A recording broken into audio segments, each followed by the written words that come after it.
Amy Winehouse is one of the most iconic artists of the 21st century. Thanks to her monumental album, Back to Black in 2006, she went on to be one of the most award-winning superstars and the face of British music.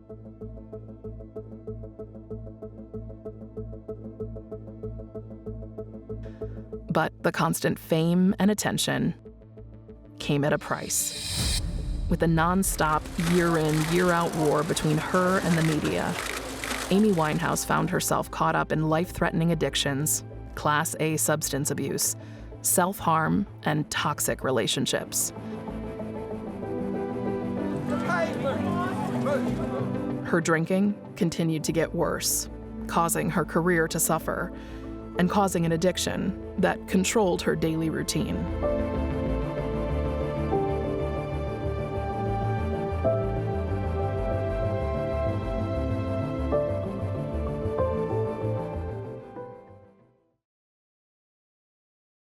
Born on September 14, 1983, Amy Winehouse grew up in Camden Town in London. Raised by her parents, Mitch and Janice Winehouse, Amy was raised listening to the soulful sounds of Frank Sinatra and 1950s jazz. It was this upbringing that helped shape her into the performer she is known for today. Amy was a natural performer. At just the age of 14, she had already learned the guitar and was writing her own music.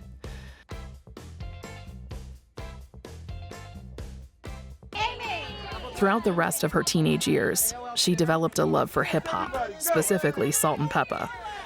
This genre would further influence her sound going forward. Amy's best friend, soul singer Tyler James, sent her demo tape to an A&R person. It didn't take long for Amy to get recognized by record labels. At just the age of 20, Amy released her first album titled Frank, an incredibly raw-sounding album that put her straight into the public eye as a real musical talent. Amy!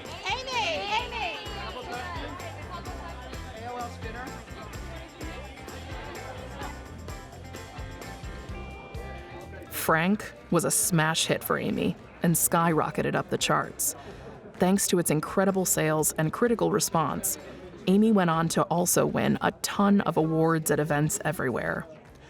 The lead single, Stronger Than Me, was also shooting up the charts, a song that really put Amy's love life in the spotlight. Just to be stronger than me. You've been here 7 years longer than me. But it was this song that fans would look back at because of its overarching story. Not pale in comparison to who you think I am.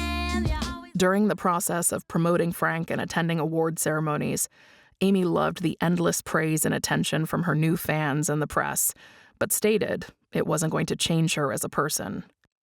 Let me read this.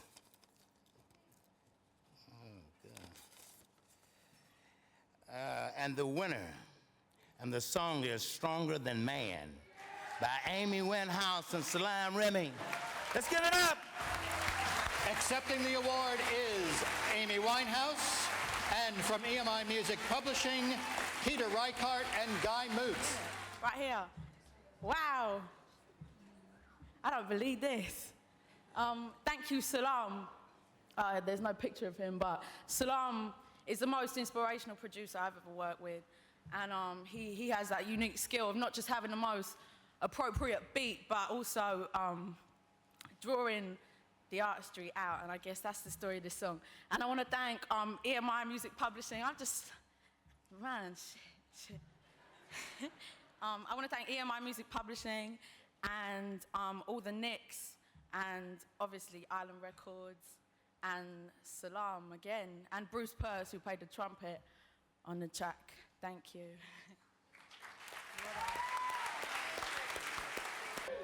However, despite her success and immediate love of attention, Amy was beginning to feel anxious in front of the ever-growing audience. While Amy was rising up the ranks in the music industry, taking in all of the new popularity, she met a music video production assistant at a bar. This would be the start of one of the industry's most stormy relationships anyone had ever seen.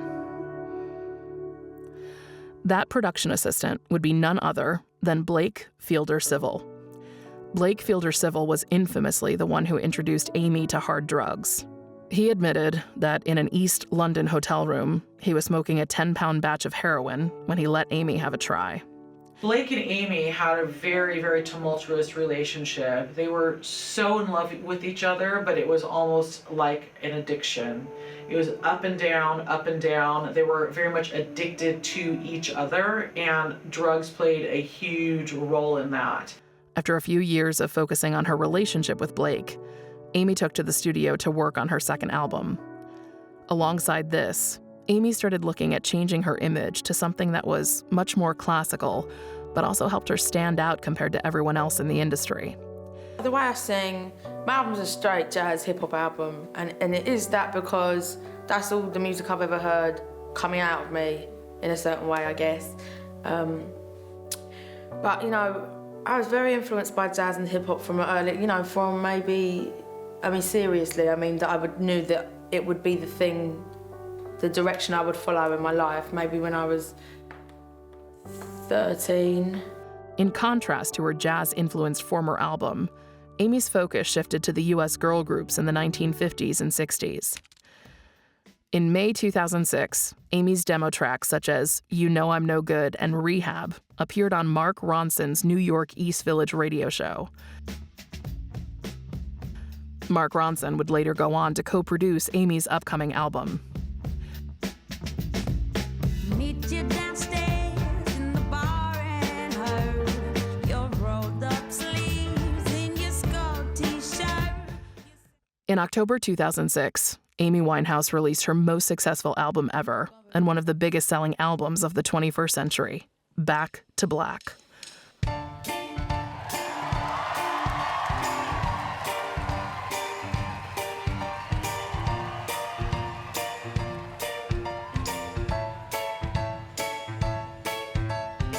It went to #1 on the UK albums chart for 2 weeks in January 2007. The album is emotionally charged and incredibly personal. It draws heavily on Amy and Blake's tumultuous relationship. She was so into him that there was really no stopping her at all. It was that same sort of force, like she had to be with Blake. There was no other option. It had to happen.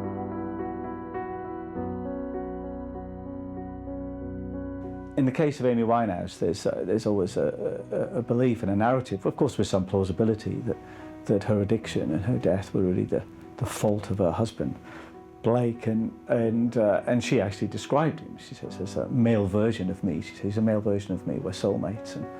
And of course, in some sense they were, but sometimes addicts can be drawn to other addicts, can be drawn to people who enable their addiction. Blake's mother described them as soulmates on the one hand, and then they said they're as mad as each other.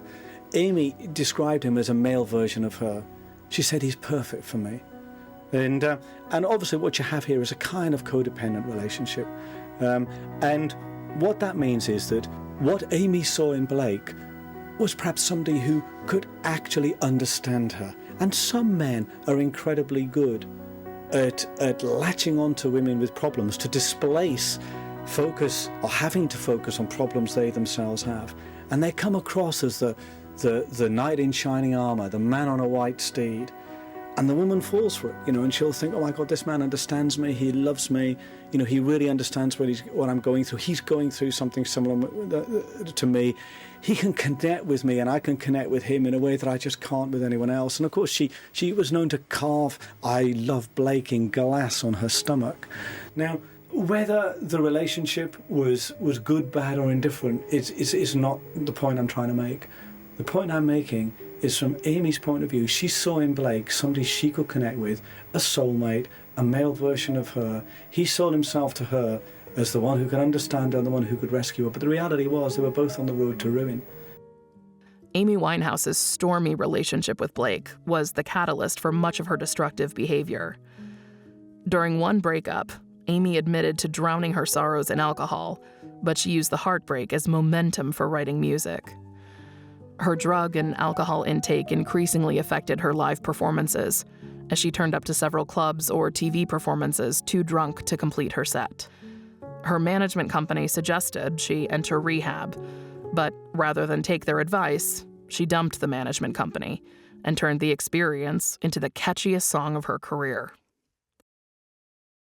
They tried to make me go to rehab. I said no, no, no. Yes, I've been black, but when I come back, no, no, no. As her fame grew, so did speculation in the press about her lifestyle. Her relationship with Blake was in constant turmoil. They tried to make me go to rehab. I won't go. One of the great problems that addicts have of all sorts is to admit that they've got a problem. And of course, one can say there's like a social stigma around addiction, which of course there is, because nobody sends a get well card to an alcoholic. If you have cancer, you'll get sympathy. If you have heart disease, you'll get sympathy. If you have Alzheimer's, you'll get sympathy. But if you're an alcoholic, or you're a heroin addict, or you're a cocaine addict, or any form of addiction is destroying your life, nobody's going to say get well card, because there's a moral component to it, because people judge addicts too easily and too hastily, and they say, well, it's your fault. And of course, at one level, they're absolutely correct. Of course, it's the addict's responsibility for taking whatever it is that they're taking, and it's the addict's responsibility ultimately for their recovery. And that's a simple fact of addiction and recovery. But I think the moralism and the judgmentalism that runs around it really belies the fact that this is an illness, and many people who are addicts are both mentally ill, physically unwell, fragile, vulnerable, and they need support. All of us want to believe that we are good people. And when you say, actually, I'm an addict, the message you're giving to yourself, really, as you see yourself reflected back in the world's judgment upon you, is that I am a bad person. And that's actually not true. It just means that you're an addict and you need to deal with it. It doesn't make you a bad person at all. But that's a very difficult step for an addict to take, because there's great shame and great moral shame associated with addiction. And one of the greatest challenges we have really is in managing addiction is not to judge the addict, but also crucially to enable the addict not to judge themselves. It's often alcohol that is the most difficult drug to become abstinent from, because it's so socially acceptable. The pressure of constantly being in the public eye also caused Amy to distance herself from her friends and loved ones, most notably Mark Ronson. The media absolutely played a monumental role in the demise of Amy Winehouse. At the height of her fame, everything she did, every step she took was absolutely scrutinized by the press. She could not go anywhere without a scrum of cameras and photographers going after her. And this is just a normal girl from London being followed around. She wanted to be a singer and a performer. She did not want to be a centerfold of paparazzi fodder, so this was absolutely horrific for her. And she was quite a private person, so this did not bode well for someone that already had tenuous mental health. She started drinking at quite a young age. During Frank, she started drinking. That was her first record, and it just escalated as fame and the pressures that go along with it became more and more intense for her. In 2007, Amy and Blake both set out to Miami to have a relaxing, romantic getaway from the endless media attention. It was here where the two got secretly married, once again shocking the journalists, Amy's friends, and her family. After returning from their Miami trip, Amy went back to performing on stage and attending regular awards shows, looking fresh-faced and revitalized. However, it was around this time that her relationship with the press became increasingly heated. With news stories about her released almost every day, Amy's change in personality was really starting to show during her interviews. Photographers are there for every episode in the Winehouse soap opera. Thank you. How important is image to you? I'm not really fussed. I'm very lucky that I got to make the kind of album I wanted to make. That's pretty much it. The rest of it, I'd tell everyone to piss off, so it doesn't really matter, I suppose. As the spotlight of fame grew harsher, so did Amy's reliance on drugs to silence the noise. That following year, while in Bergen, Norway, Amy, Blake, and a friend were all arrested at their hotel for marijuana possession. They were found with 7 grams and were fined $715. Soon after this event, Blake was sentenced to 27 months in jail for his part in an assault on a bar owner and a subsequent attempt to cover up the crime with a bribe.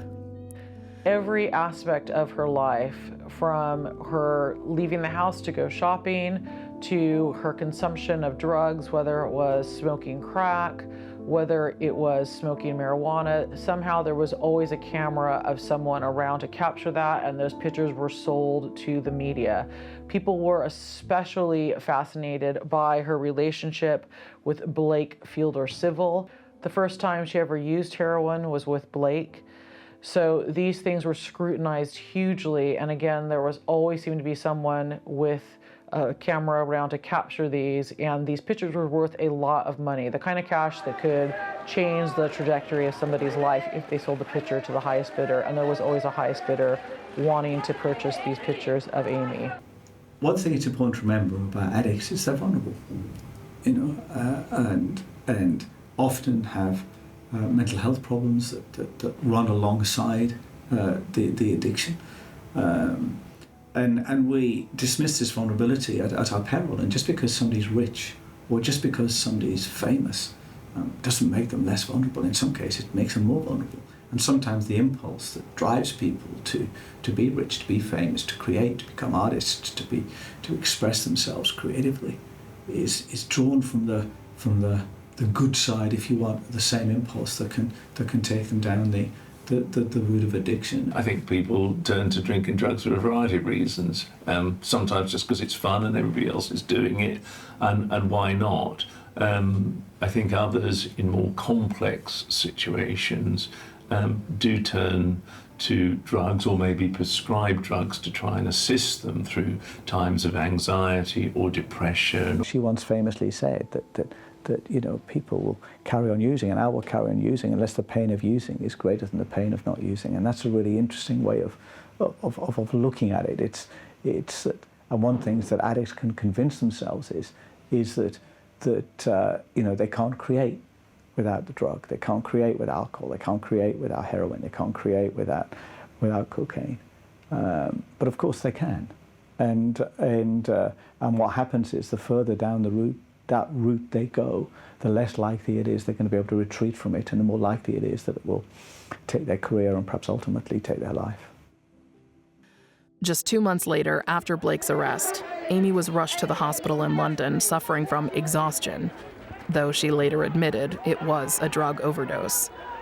Because of this incident, Amy went on to cancel all of her tour dates, stating she couldn't perform without her husband. I don't think it's appropriate to single out individuals for what happens to other individuals. I certainly think that people who are both dependent on either drugs or alcohol, or both, there is a certain sense that people can facilitate each other because they can get access to the things that the others want. I think you have to look well beyond Blake's involvement before that, because I think it would be wrong to suggest that Amy Winehouse didn't have problems before then. And so you then have to look at all the aspects of her life, her personal life, her professional life. What were the pressures? Again, what support did she have? Who was there to say, Amy, you need a bit of help, or Amy, you shouldn't be doing this? I don't know. I'm not in a position to say. But when as I do review deaths in many cases and look at the patterns of what happened before somebody came to their death, you often see critical points in people's lives where you think, if only at that point somebody had said something, or if only at that point somebody had advised him or her to do that, then you think, well, the whole outcome might have been completely different. Often the best way of being able to get clean and getting into recovery is to remove yourself from your normal social and work setting, or the setting where you get drugs from, or the setting where you may use drugs. And that's often a key part of therapy for people, to try and isolate themselves from the situations in which they may either use or get access to drugs. Going into 2008, Amy was at the lowest point in her whole career. In January, a video surfaced of Amy smoking crack. Weeks later, she checks into rehab. But even though her drug addiction was finally being treated, another troubling problem became clear. Amy had also been self-harming. Self-harm is a complex phenomenon. It's estimated that 1 in 15 teenage girls, sometimes more, actually self-harm to some degree or other. Now, if you imagine sometimes when we get something wrong, we sometimes beat ourselves up. We sometimes say, oh God, if only I'd done better, if only I'd done this, if only I'd done that. Well, self-harming begins from a position very often of low self-esteem, of some trauma, some pain, and rather than try and deal with the trauma or manage the pain because maybe the support network isn't there, because the emotional maturity isn't there, because the emotional tools aren't there, people go into a cycle of self-harm. Because by self-harming, they're doing two things really. On the one hand, they're exerting some control over the problem, because at least if they're self-harming, it's something they are doing to themselves, so it gives them control over a problem that they feel they have no control over. And the other aspect of self-harm, of course, is it does numb the pain that actually drove them to start self-harming in the first place. So, for example, some people who've been sexually abused will self-harm, or some people who've gone through some trauma as children, they'll begin to self-harm. It's just another strategy to ease the pain. And that too could become a compulsive behaviour pattern, just like any other addiction. Her self-destructive tendencies only amplified when she became intoxicated. It was also clear that Amy was becoming worryingly skinny and frail. It became known that she was suffering from a tragic eating disorder, bulimia. So along with the struggles with drugs and alcohol, Amy also struggled with bulimia. So I think at the beginning of her career in Frank, she was a normal-sized girl, but I think she felt she did not look the way she wanted to. And one of the ways she felt like she could control her identity in a lot of ways, because the media is out of your control, was through her weight. And so she started getting thinner and thinner and thinner with the eating problem. So with bulimia, you'll binge and eat a whole bunch of food and then forcibly either make yourself throw up, or you'll take pills or do other things so that you'll excrete it in a different way. So Amy was doing these sorts of things to control her weight, and there were times when she would, she was addicted to this, just like she was addicted to the drugs. So there were times when you would see her out, there were pictures taken by the paparazzi where she literally looked skeletal. She looked so frail and so fragile because she was so skinny. She was not getting the correct nutrients, she was not eating correctly, and again, the drugs and the alcohol were just really, really just taking a toll on her physical body as well. And you have to think what that would be doing to her mind. Here's someone that already probably has a tortured artistic mind. She's now in this relationship with someone else that's very volatile. Both of them are doing drugs and alcohol. She does not having a healthy diet. She does not have a healthy relationship with food or her body that she's inhabiting. The whole thing is just completely on an absolute course for nothing good. By mid-2008, the world was moved by the dramatic downfall of Amy and her ongoing battle against addiction and substance abuse. She once again went back into rehab, and this time looked to be trying to change her ways with the help of family and friends. As a dad, what would your greatest wish be for Amy's future? Well, for her to be well, for her to have a loving relationship with whoever she chooses to have that loving relationship with, could be Blake. To carry on her fantastic relationship with the family that we have, and to do whatever it is that makes her happy. She wants to have a family. Maybe that'll be her drug of choice. Family, children. She'd love to have children, but of course, again, not as far as Amy's concerned, but generally, people who are addicted to drugs, it's unwise for people to have children, because their children could be born as addicts. She understands all of these things, and all of these things are helping her to begin to make the right choices. And as a dad, I'll ask you another question. What would be your biggest fear? Well, my biggest fear is that she would die. Unfortunately, because of Amy's rehab visits, the press was mounting pressure on the star. From late 2009 going into 2010, Amy struggled with several legal disputes, arrests, and intoxicated misdemeanors. Her drinking had only gotten worse, and as a result, her career was beginning to suffer. Her family and friends, once again, reached out for help. Snappers here say they haven't seen Amy Winehouse in the flesh for 4 days now, but that doesn't matter to them. This is a waiting game, and they are a permanent fixture in the singer's life. We're here to offer a service, and that's it really. We can't have any compassion or have any emotional connection to like what's going on and look at her as a normal human being, to be honest with you. It's a subject for me, it's a job. Today her record label promised their continued support, and when Amy finally emerged in a car with her manager and her dad Mitch, photographers got their shot, complete with her hair dyed back to its trademark black.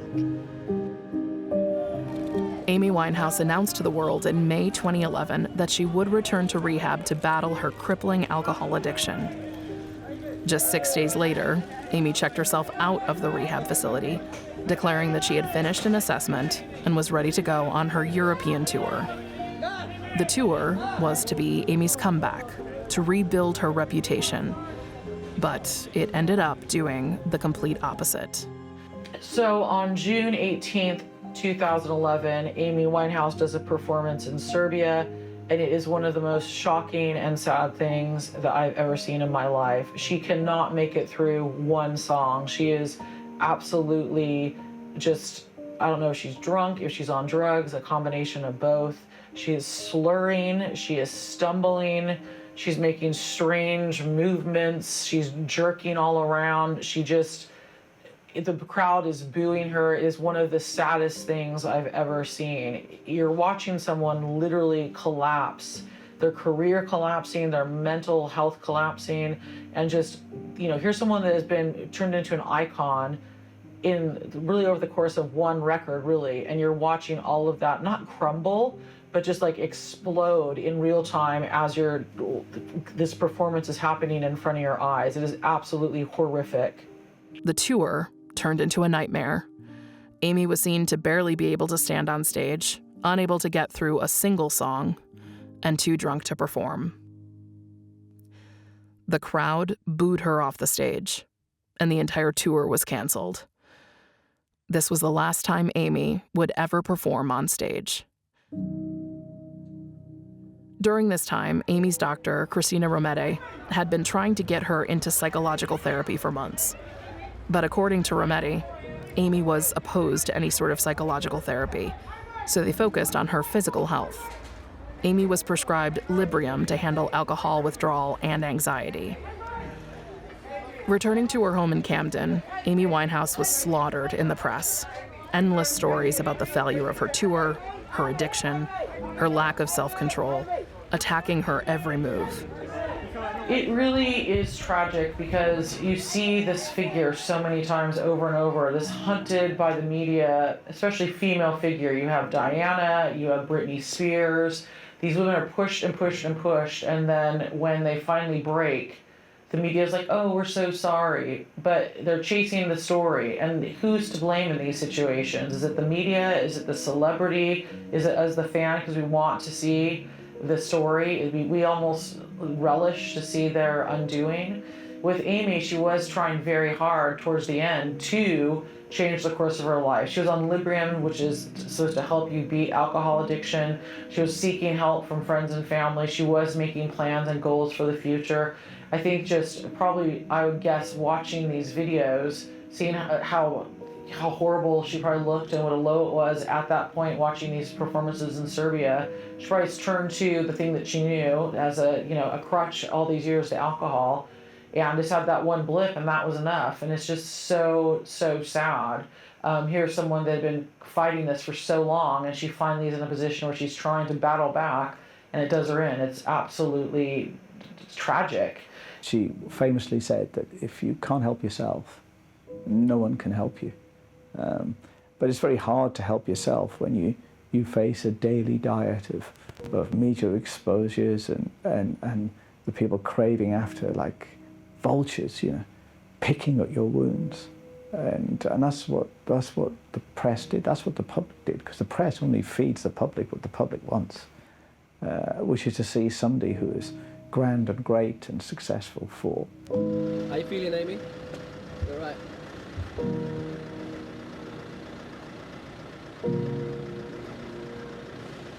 What's going on today then, Amy?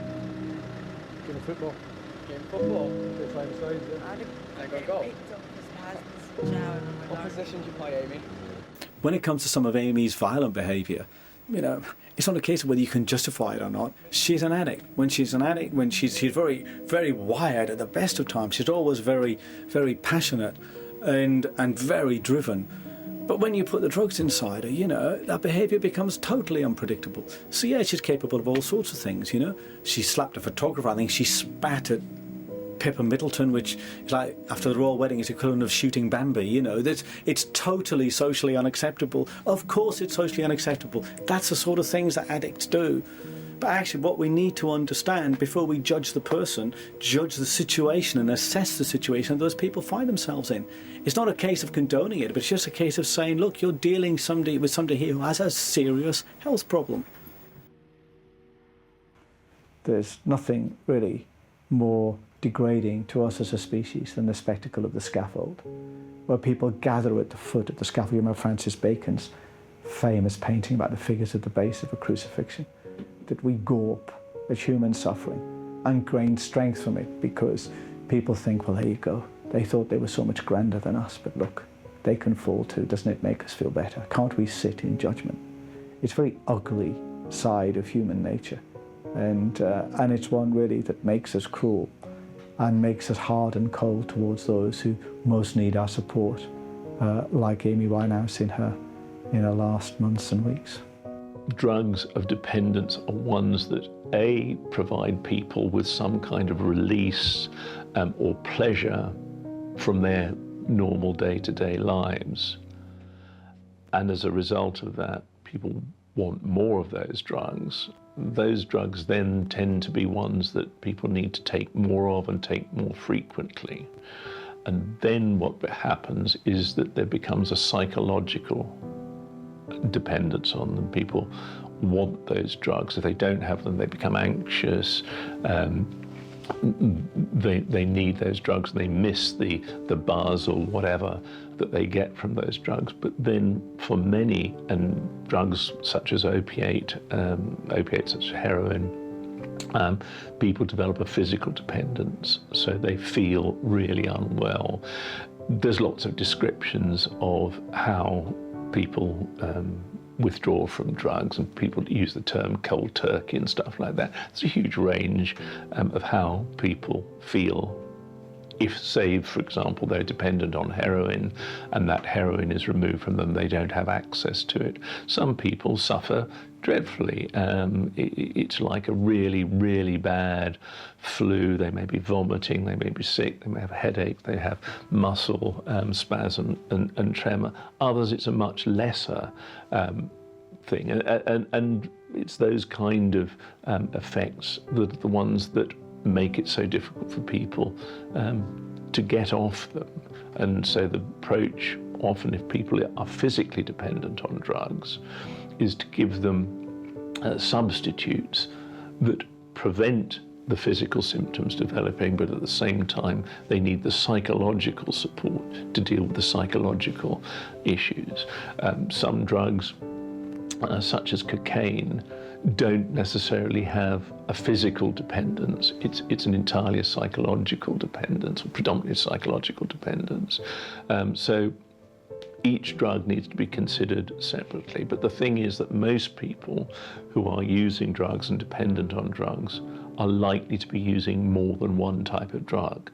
So whereas cocaine, whether it's in the form of crack or in the form of line powder cocaine, is a stimulant drug, heroin, which many people using crack also use is a sedative drug. So again, you've got a balance there of two different drugs, one of which has a particularly physical dependence and both of which have psychological dependence. So it's a hugely complex area in how do you best manage somebody who has that dependence? How do you support them and how do you ease them into that position where they're in recovery and abstinent from those drugs?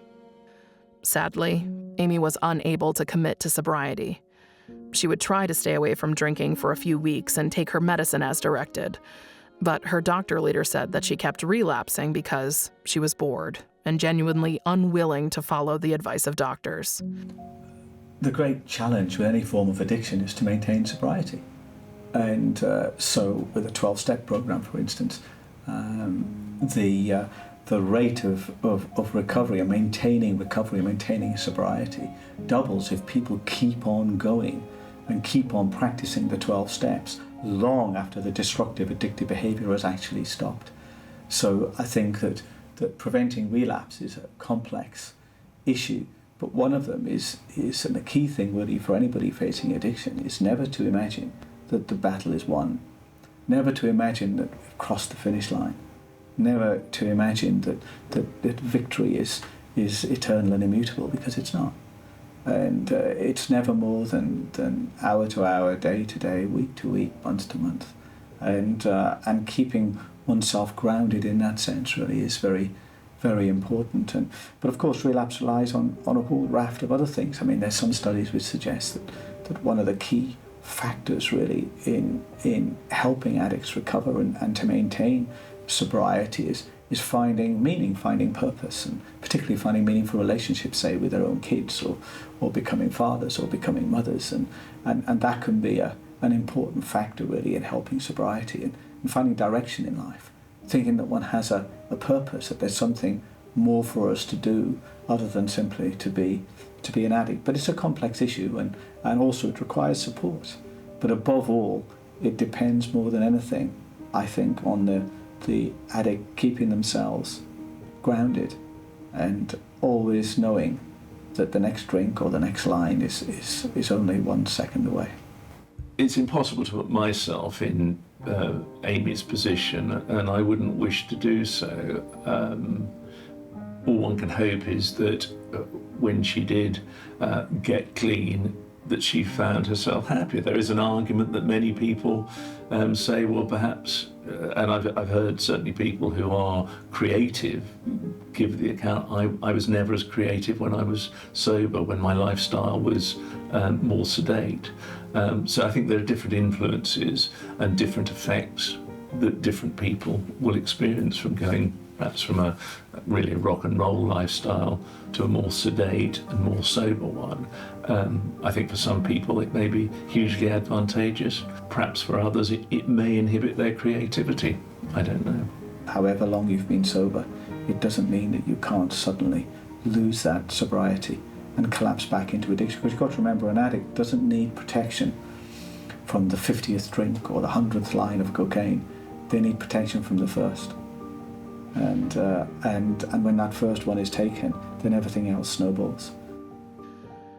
In the comfort of her home, Amy spoke of wanting to change, get help, and improve her life for the better.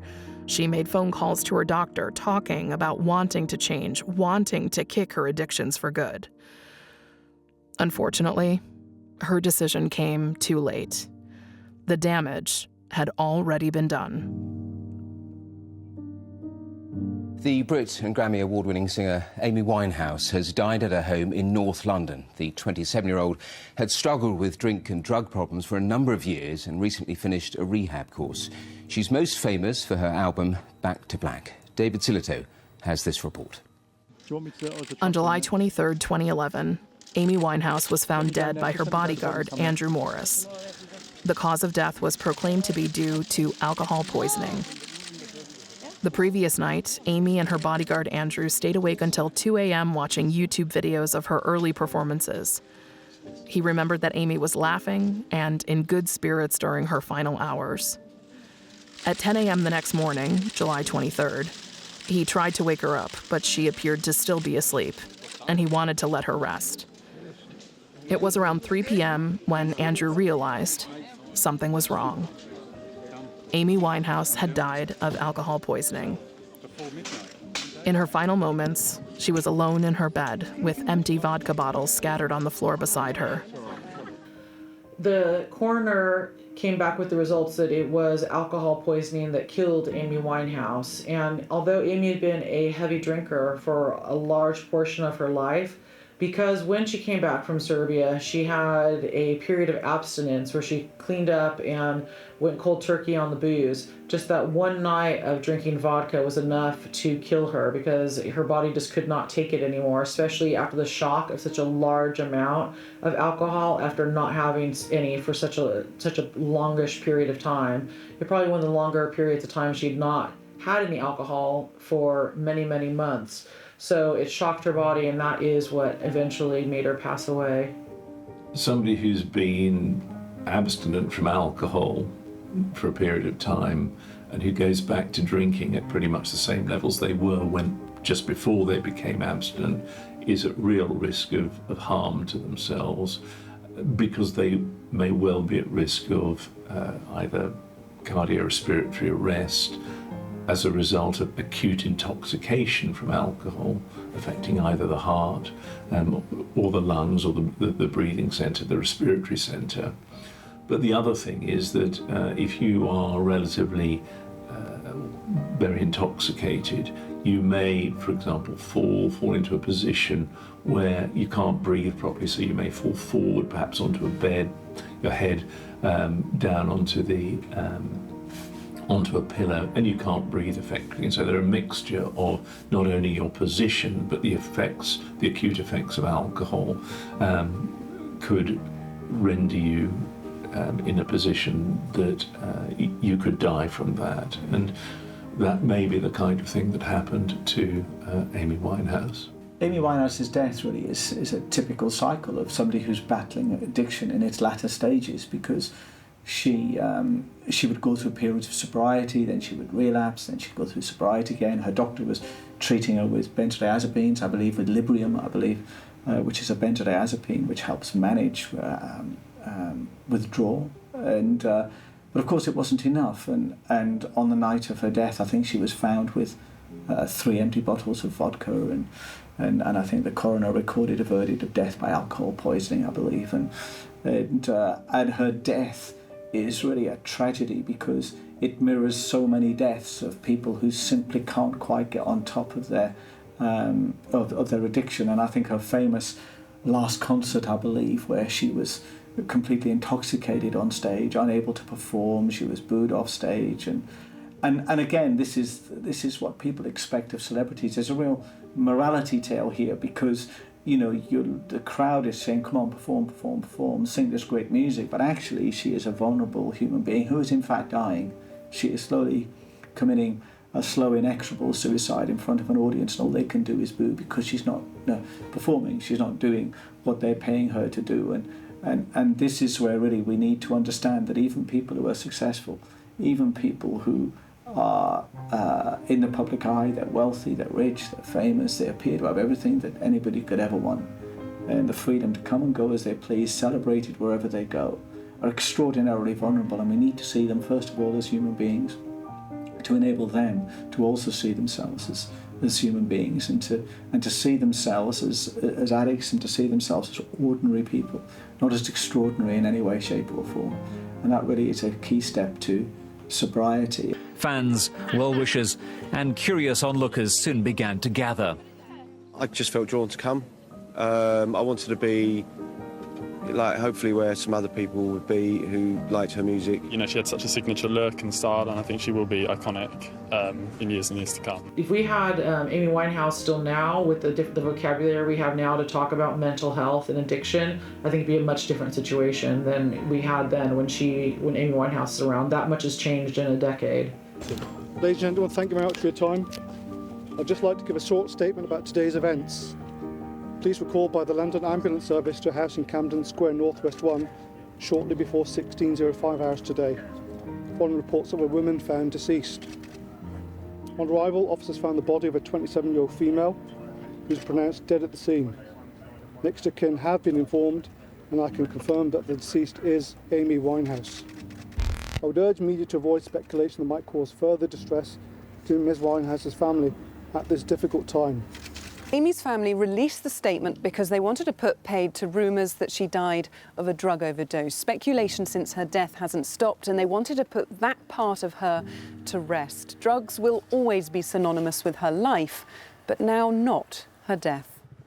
Fans who still gather outside Amy's home are pleased. We all kind of thought the worst, but I suppose it's a relief for them in a way, because it means she was clean. She was great for what she does, so why she died is not important. Amy's funeral was on July 26th. The ceremony was attended by all of her family, as well as some of her industry friends, such as Mark Ronson and Kelly Osbourne. It was a loving final goodbye to the young, sadly troubled star.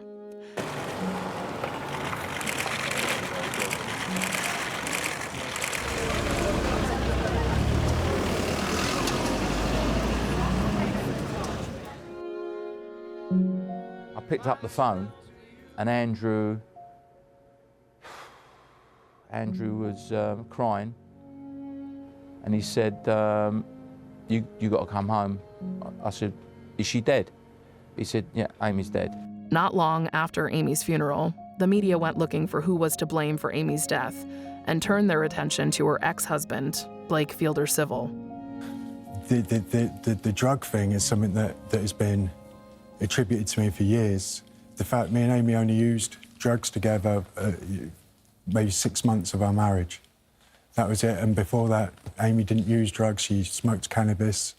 I did heroin maybe 4 or 5 times. I'm not saying that. I mean, do you feel any responsibility? Always, yeah, but I'm also not willing to be the only person anymore.